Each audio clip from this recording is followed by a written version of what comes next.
Welcome once more. I'm still your favorite teacher on contemporary Bible exposition, Simeon Gloria. Today I bring you an exciting topic. This has been a cause of, let's say contention in Christendom. And everybody wants to go to heaven, everybody wants to go to heaven. So the topic today is the heaven you want to go. Yes, any small thing somebody will say, I want to go to heaven, I want to go to heaven. Let's talk about this heaven. So, and the scriptural exposition is in Revelation chapter 21, verses 12 to 15.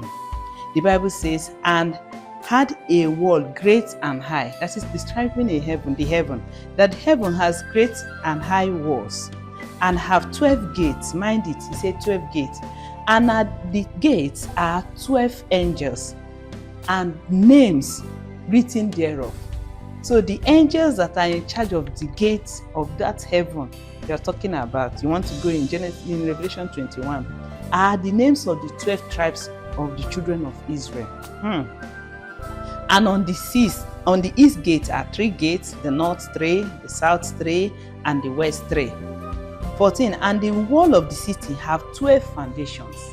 The Bible says the wall of the city have only 12 foundations. That is the heaven I and you want to go. And he said, in them are the names of the 12 apostles of the Lamb. You know the 12 apostles of the Lamb, Peter, Andrew, James, John, you know them. And then he says, and he that talked with me had a golden reed to measure the city and the gate thereof. So the Bible exposition is describing this heaven that you want to go. And then he said that the walls in that heaven, that the gate points to entrance. That is, if you must enter the Lamb's heaven. Don't forget, this heaven we are talking about is the Lamb's heaven, the New Jerusalem, the heaven that Jesus said in Matthew chapter 14 that he was going to build. And then he said, in describing they brought John to this heaven. And then John was describing what Jesus was able to build. And then he said that the gate, the entrance, was the names of the 12 tribes of Israel. So my question, I was now wondering, I said, does it mean that if you're not a tribe of Judah, if you're not a tribe from Benjamin, if you're not of Gad, if you're not of Dan, if you're not of Issachar, if you're not of Levi or Simeon or Joseph or Manasseh, that you can't get entrance? Don't forget that at the gate, he said gate. That means when you come to the first gate and it's Judah and you are from Benjamin, that means you should go to another gate until you get the gate your grandfather, your ancestors have. And then the Bible says that they are the entrance. They form the entrance. And then coming back again, Jesus said that the foundation of that gate of that heaven is the 12 apostles. Wow. Don't forget, the 12 apostles are martyrs. They were martyrs of the gospel. So these are people that left everything they were doing. St. Paul, somebody like St. Paul, there is a contention whether he's married or not, because he left everything for the gospel. Peter kept going, following the Lord.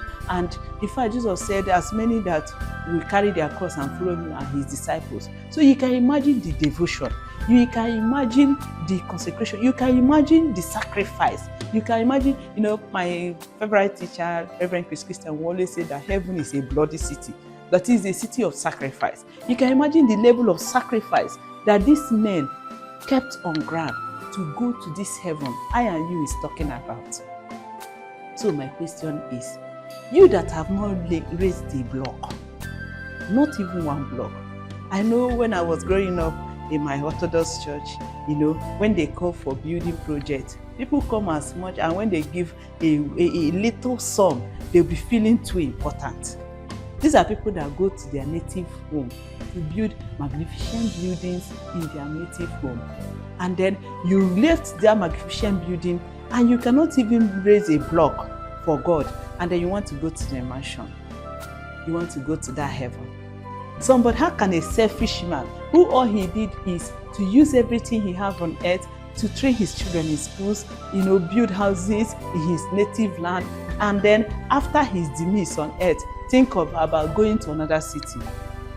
By ordinance, spirits does not go to where they don't walk while they were on earth. spirit of men return to their work. So the earlier the church understand that people relocate to where they work while they're on earth, then the deception of the church will leave us. For instance, you cannot just use your life to build mansion in your native land. You cannot use all your life to just raise your children and not relocate to where they are in the grandstand, in veteran heaven.